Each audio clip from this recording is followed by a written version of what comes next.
Before anyone had the idea of independence, people in the colonies really just wanted to be treated fairly.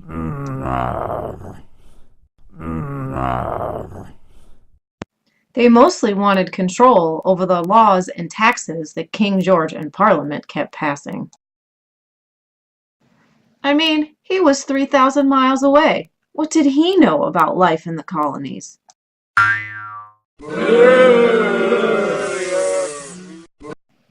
After the events of the Boston Massacre, people started getting angrier, and they started forming official groups to protest. The first Sons of Liberty group was started in New York. Soon, many cities started to organize their own. The Sons of Liberty wanted to spread their anti-British propaganda to the other colonies, so they started printing handbills.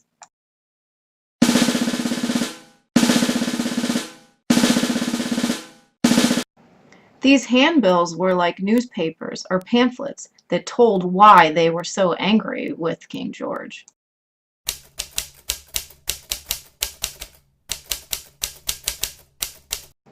To get these handbills from colony to colony, the Sons of Liberty started the Committees of Correspondence. They sent men on horseback from colony to colony to deliver the handbills. It was important not to get caught, though, because having anti-British propaganda was considered treason and would put you in jail. On top of organizing boycotts and protests of British goods, the Sons of Liberty were also responsible for organizing the Boston Tea Party. Some of the most famous leaders of the Sons of Liberty were Samuel Adams, Paul Revere, John Hancock, and Patrick Henry.